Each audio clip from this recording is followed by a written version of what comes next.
Hello नमस्कार दोस्तों, कैसे आप सभी। तो स्वागत है आप सभी का एक बार फिर से इस टेस्ट सीरीज़ में। और आज का टेस्ट है टेस्ट नंबर 223। तो इसमें भी मोस्ट इंपॉर्टेंट 51 क्वेश्चंस कवर करेंगे। और आज के क्वेश्चंस हैं कुछ अलग लेवल के क्वेश्चंस हैं, तो पूरा वीडियो देखना है और देखते हैं कि इस टाइप के क्वेश्चंस में से आप कितने सही कर सकते हैं। इस तरह की वीडियोज़ अगर आपको रोज़ाना लेना है तो इस बटन पर ओके कीजिए, चैनल को सब्सक्राइब कर लीजिए और बेल आइकन पे ओके कर देना ताकि नोटिफिकेशन आपको मिलता रहेगा। लास्ट में इसकी पीडीएफ लेनी है तो आप टेलीग्राम चैनल से ले सकते हैं, लिंक आपको वीडियो के डिस्क्रिप्शन में मिल जाएगा, या फिर सर्च कर लेना प्रहलाद सारण सर के नाम से। इस वीडियो की पीडीएफ और जितने भी क्लासेस हुई है उनकी पीडीएफ भी आपको वहीं पर मिलेगी, राइट। तो अगर आपको वीडियो पसंद आता है तो लाइक ज़रूर करना है, और अगर आप शेयर कर सकते हैं तो अपने दोस्तों के साथ में शेयर भी ज़रूर कर देना, राइट। चलिए करें शुरुआत पहले क्वेश्चन से। पहला एक आसान सा क्वेश्चन है। जब्ती जो कि मध्यकालीन राजस्थान में एक भू राजस्व प्रणाली थी, ठीक है। किस भू राजस्व की प्रणाली बताती है? जब्ती क्या होती थी? ये भू लगान निर्धारण करने की एक विधि थी, ठीक है। भू लगान निर्धारित करने की, तो डी हो जाएगा आपका राइट आंसर। दूसरा आपका ये है कि रियासतकालीन राजस्थान में एक चीरा प्रचलन में था। ये चीरा क्या था? ठीक है, मध्यकालीन राजस्थान में चीरा शब्द यूज करते थे। चीरा मतलब होता था तहसील प्रशासन से, ठीक है। तहसील प्रशासन से रिलेटेड था, तो राइट आंसर आपका हो जाएगा बी, इसका सही आंसर। तीसरा आपका है कि रियासत काल में एक और शब्द यूज करते थे, अटसठा। ये क्या होता था, किसके लिए यूज करते थे? और ये होता था जयपुर रियासत में होता था, खासतौर से जयपुर राज्य की जो भूमि संबंधी रिकॉर्ड है वो इसी में होते थे, जयपुर रियासत के भूमि संबंधी रिकॉर्ड, तो डी आपका सही है। 4 नंबर है कि मध्यकालीन राजपूत प्रशासन में मध्यदेव मास दी जाती थी। ये मध्यदेव मास किसको देते थे? कुलीन वर्ग को दिया जाता था, राज परिवार के सदस्यों को कुलीन वर्ग को दी जाती थी, तो राइट आंसर आपका बी हो जाएगा। ये बताइए कि रियासत काल में चौरी कर की प्रकृति कैसी थी? चौरी कर, ये पुत्री का जो विवाह होता था उस टाइम पर चौरी कर दिया जाता था, सी आपका सही आंसर। अगला है रियासत कालीन राजस्थान में बापीदार किसान कौन होते थे? बापीदार किसान वो होते थे जो कि खेतों के स्वामी होते थे, खेतों के जो मालिक होते थे उन्हें कहते थे, बी आपका राइट आंसर। नेक्स्ट है कि रियासतकालीन राजस्थान में खालसा में न्याय का कार्य करते थे, ठीक है। खालसा में न्याय का कार्य करते थे हाकिम। कौन करते थे? हाकिम, सी आपका सही आंसर। नेक्स्ट आपका है कि तलवार बंधाई क्या थी? तलवार बंधाई ये भी एक कर होता था, ठीक है। ये कब होता था? जब नए जागीरदारी के कोई शासन उत्तराधिकारी बनता था तो उत्तराधिकारी के तौर पे ये शुल्क लिया जाता था, तलवार बंधाई कर, नजराना कर कह दीजिए, ठीक है। चलिए बी हो जाएगा आपका राइट आंसर। 10 है कि राजस्थान में भू राजस्व इतिहास में पट्टा रेख से क्या मतलब था?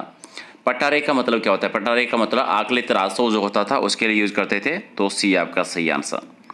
अगला है कि इनमें से कौन सा कथन है आपको सही नहीं लग रहा है? कौन सा कथन सही नहीं है? चरनोट भूमि पर राजा का नियंत्रण होता था, नहीं होता था, ये गलत है। चरनोट भूमि पर राजा का नियंत्रण होता था, यही गलत हो जाएगा, पहला ही राइट आंसर आपका। अगला है कि रियासतकालीन राजस्थान में 12 कोटड़ी नामक सामंती व्यवस्था का संबंध किस राज्य से है? आमेर रियासत से है, पृथ्वीराज कंछवा से संबंधित है। नेक्स्ट आपका है कि बालाथल एक सभ्यता है जो कि उदयपुर में है। यहाँ से किस धातु के आयुध यानी हथियार मिले हैं? आयुध नाम याद रखना है, आयुध यानी हथियार, और किस धातु को मिले हैं? तांबा के बने हुए हैं।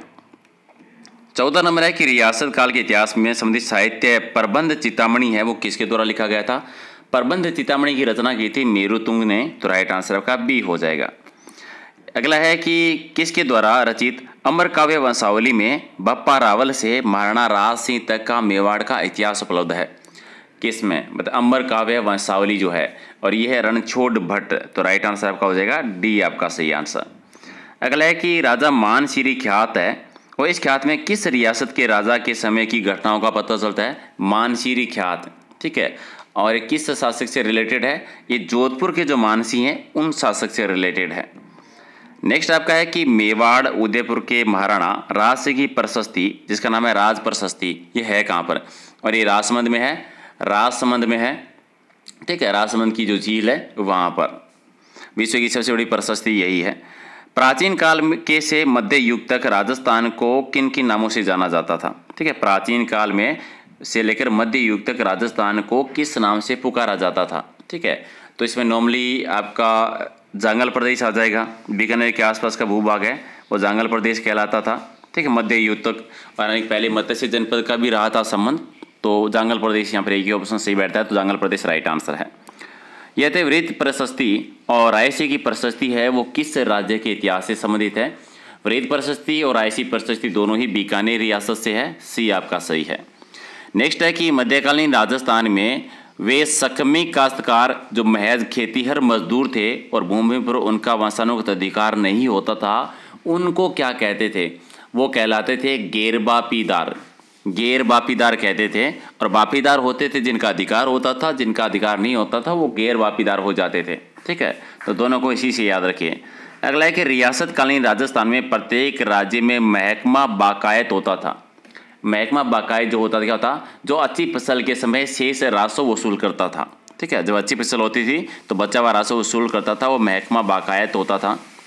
अगला है कि मध्यकालीन राजस्थान में खालसा भूमि को निम्नलिखित में से किस इकाई में व्यक्त नहीं किया जा सकता? खालसा भूमि को किस में? खालसा भूमि को परगना हो गया, टंपा हो गया, मोजा मजरी नहीं, मजरी सी आपका राइट आंसर।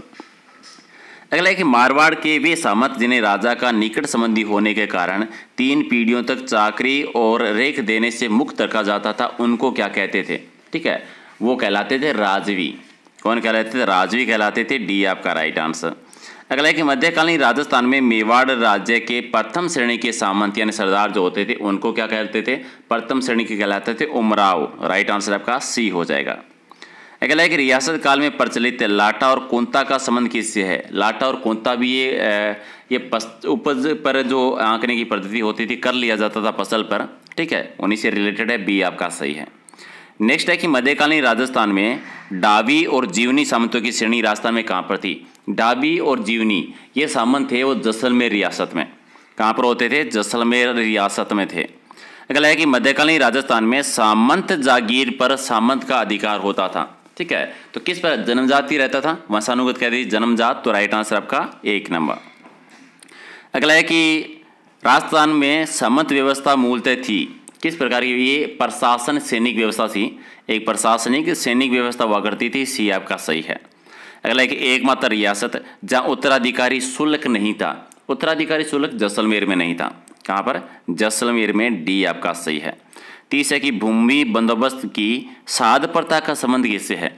साध प्रथा, और ये साध प्रथा कहाँ पर होती थी? ये होती थी मेवाड़ में, तो मेवाड़ आपका राइट आंसर। 31 है कि मेवाड़ और जैसलमेर राज्यों में माल के आयात निर्यात पर लगाए जाने वाला कर क्या कहलाता था? और माल के आयात और निर्यात पर जो कर लगता था उसको कहते हैं दान कर कहलाता था, सी आपका सही आंसर। नेक्स्ट है कि मेवाड़ में एक गांव से दूसरे गांव पे माल ले जाने पर कौन सा कर वसूला जाता था? और एक गांव से माल ले जाने पर मापा कर होता था, मापा कर या बारूद कर होता था, बारूदा कर, बी आपका सही आंसर। अगला है कि राली लागू होती थी। राली किस पर? ये प्रतिवर्ष जो काश्तकार है वो अपने कपड़ों में से एक गद्दा बनाकर जागीरदार को देते थे, वही कहलाती थी राली लाग। ठीक है, तो राइट आंसर का बी हो जाएगा। रियासत काल में संचित भूमि पर ली जाने वाली लाग जो होती थी इसको क्या कहते थे? सिंचित भूमि पर लाग होती थी नलबट या नहर लाग। नलबट कह दीजिए या नहर लाग कह दीजिए। 35 है कि रियासत काल में मवेशी के विक्रय के समय वसूले जाने वाली लाग क्या कहलाती थी? मवेशी के समय सिंगोटी। कौन सी? सिंगोटी वसूली जाती थी, बी आपका राइट आंसर। अगला है कि आबानेरी उत्सव किस जिले में आयोजित किया जाता है? आबानेरी उत्सव कहाँ पर होता है? दौसा जिले में। आबानेरी दौसा में है, बी आपका सही आंसर। 37 है कि 1000 वर्ष से भी अधिक पुरानी बावड़ी जिसका नाम है चांद बावड़ी, कहाँ पर है? चांद बावड़ी आबानेरी दौसा में है, आबानेरी दौसा में। नेक्स्ट आपका है कि कजली तीज कब मनाते हैं? भाद्रपद शुक्ल पक्ष की भाद्र पक्ष के कृष्ण पक्ष में मनाते हैं, भाद्र माह के कृष्ण पक्ष की कजली तीज, सी आपका राइट आंसर। मारवाड़ का प्रताप किसको कहा जाता है? मारवाड़ का प्रताप कहते हैं राहु चंद्र सेन को, जिन्होंने मुगलों की दीनता स्वीकार नहीं की थी। 40 है कि राजस्थान की पहली औद्योगिक नीति कब घोषित हुई थी? 1978 में 24 जून 1978 को हुई थी। 41 कि राजस्थान राज्य का अभिलेखागार जो है इसका मुख्यालय है, और अभिलेखागार आता है आपका बीकानेर जिले में, तो सी आपका सही है। 42 है कि राजस्थान का गजेटियर किसको कहा जाता है? राजस्थान का गजेटियर कहते हैं मारवाड़ राय प्रगनारी विगत, राइट आंसर बी हो जाएगा।